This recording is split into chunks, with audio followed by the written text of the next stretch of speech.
ایک مرتبہ حضرت شیخ الہند اللہ تعالیٰ ان کے درجات بلند فرمائے، شیخ المولانا محمود الحسن صاحب قدس اللہ تعالیٰ سرہ، ان کے ایک شاگرد بیان فرماتے ہیں کہ ایک مرتبہ حضرت نے ایک درس میں تقریر فرمائی، بڑی عالمانہ، بڑی فاضلانہ، بڑی عارفانہ تقریر فرمائی،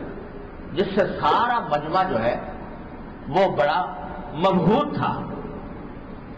کہ ایسی تقریر پہلے کبھی بھی نہیں سنی۔ تو لوگوں کے چہروں پر اس تقریر کو سن کر ایک انبساط تھا، وہ مجسم گویا تعریف بنے ہوئے تھے کہ کیا بات آپ نے کیسی باتیں فرمائی ہیں، کیسے اعلیٰ درجے کے مضامین بیان فرمائے۔ تو جب تقریر ختم ہو گئی تو حضرت شیخ الہند رحمۃ اللہ علیہ نے فرمایا کہ دیکھو بھائی، بات یہ سمجھ لو کہ میری مثال ایسی ہے جیسے روشن دان، ایک کمرے کے اندر روشن دان تھا، وہاں سے روشنی آ رہی تھی، جیسے روشن دان کہ یہ روشن دان جو ہے اس میں سے روشنی آ رہی ہے، لیکن اس روشنی کو پیدا کرنے اور اس کو ہم تک پہنچانے میں یہ اس کی اپنی ذات کا کوئی دخل نہیں۔ یہ تو روشن دان ہے، یہاں لگا دو، یہاں لگا دو، وہاں لگا دو، وہاں لگا دو، لیکن اس روشن دان کے ذریعے روشنی آتی ہے، وہ روشنی اللہ کی پیدا کی ہوئی ہے، سورج سے آ رہی ہے، چاند سے آ رہی ہے، کہاں سے بھی آ رہی ہے، اللہ تعالیٰ نے پیدا فرمائی ہے، اس روشن دان کو ایک واسطہ بنا دیا ہے۔ تو اب اگر کوئی روشنی کی تعریف کرے کہ وہ روشنی بہت اعلیٰ درجے کی مجھے حاصل ہوئی، تو وہ تعریف روشن دان کی نہیں ہوگی، وہ تعریف اس ذات کی ہوگی جس نے وہ نور پیدا فرمایا۔ تو حقیقت میں تو وہ روشن دان کے اندر کچھ بھی نہیں رکھا، لیکن اللہ تبارک و تعالیٰ نے اس کو ذریعہ بنا دیا ہے نور پھیلانے کا، اور روشنی لوگ دوسروں تک پہنچانے کا ذریعہ بنا دیا ہے۔ تو فرمایا میری مثال تو ایسی ہے جب روشن دان، اللہ تعالیٰ نے میرے ذریعے یہ بات کہلوا دی، میرے دل میں ڈال دی، اور میں نے آپ سے کہہ دی، اور یہ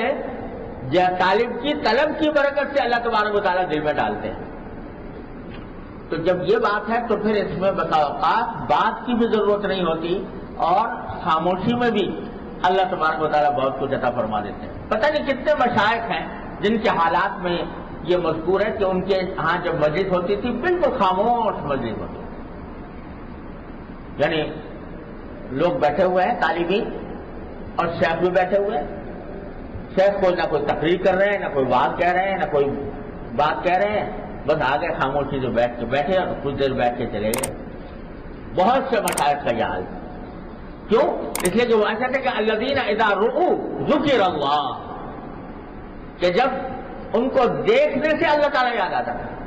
ان کو دیکھنے سے اللہ تبارک و تعالیٰ کے ساتھ تعلق میں مضبوطی پیدا ہوتی تھی۔ تو پہلی بات تو یہ ہے کہ آدمی نیت اپنی صحیح کرے کسی اللہ والے کے پاس جانے کے لیے کہ میں جو جا رہا ہوں در حقیقت وہ اپنی اصلاح کی غرض سے اس لیے جا رہا ہوں کہ اللہ تبارک و تعالیٰ ان کے ذریعے میرے دل میں بھی اپنی ذات والا صفات کے ساتھ ایک مضبوط تعلق پیدا فرما دے، میرا رابطہ درست ہو جائے، میرے دل میں اللہ تبارک و تعالیٰ کی محبت سما جائے، میرے دل میں اللہ تعالیٰ کی خشیت پیدا ہو جائے، اور مجھے اللہ تعالیٰ کا ذکر اور اس کے یاد کی توفیق ہو جائے۔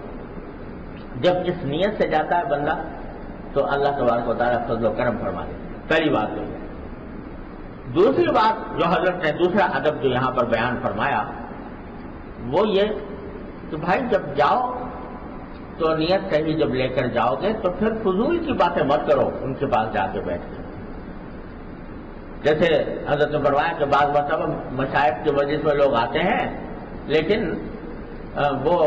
آ کر دنیا جہان کی باتیں شروع کر دیتے ہیں، سیاست کی باتیں،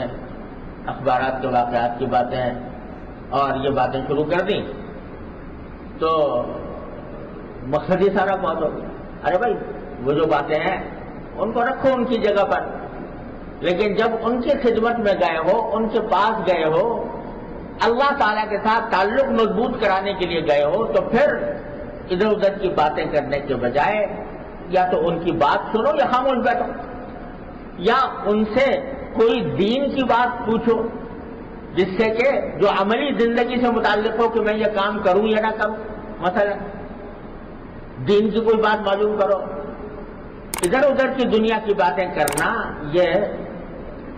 ان سے حضرت فرماتے ایسا ہے جیسے کہ سونار کے پاس کھرپا یا کلاڑی بنوانا. سونار ہے وہ سونے کا زیور بناتا ہے, تم اسے جا کر کہو بھائی میرے لیے کھرپا بنا دو یا کلاڑی بنا دو, تو حماقت ہے. سونار اس کام کے لیے وضع ہی نہیں ہوا, اس کی قدر و قیمت تو ہے, اسے زیور بنواؤ. تم نے جا کر اس سے فضول کھرپا کھلاڑی بنوانی شروع کر دی. تو حضرت فرماتے ہیں کہ یہ ایسا اس طرح کی باتیں کرنا اس سے کچھ حاصل نہیں. اور بہت سے لوگ ایسے ہوتے ہیں کہ مشاہد کی مجلسوں میں اس لیے جاتے ہیں کہ ذرا تعلقات عامہ بہتر ہو جائیں. معلوم ہے کہ وہ فلاں بزرگ ہیں, ان کے پاس ساری دنیا سے لوگ آتے ہیں اور ہر طبقہ زندگی کے لوگ آتے ہیں, تو جائیں گے تو ذرا ہمارے تعلقات بڑھ جائیں گے اور لوگوں سے دوستیوں میں اضافہ ہو جائے گا. تو یہ نیت ہی جب خراب ہو گئی تو پھر فائدے ہی کچھ نہیں. تو ایک تو حضرت نے فرمایا کہ یہ دنیا کے سیاست کی باتیں جو ہیں یہ کرنا, یہ سیاست کی باتیں ہیں یا دنیاوی باتیں, یہ کرنے کے بجائے یا تو کوئی دین کی بات کرو یا خاموش بیٹھ جاؤ. خاموش بیٹھنے سے بھی انشاءاللہ تعالیٰ فائدہ ہو. دوسری بات یہ فرمائی کہ بعض لوگ جاتے ہیں تعویذ گنڈوں کے لیے, یا ان سے گئے تو کسی اور مقصد سے, لیکن ان کو بس اس میں لگا دیتے ہیں کہ جی فلاں کام کا تعویذ دے دو, فلاں کام کا تعویذ دے دو, فلاں چیز کا وظیفہ بتا دو, فلاں چیز کا وظیفہ بتا دو. اس کام کے لیے ان سے ان کے اوقات کو اس کام میں خرچ کرواتے ہیں. حضرت فرماتے ہیں یہ بھی بالکل فضول بات ہے, بلکہ اسی کی مثال حضرت نے یہ دی تھی کہ سونار کے بعد جا کے کھرپا بنواؤ یا کلاڑی بنواؤ. اهدنا الصراط المستقیم, ہم کو سیدھے رستے چلا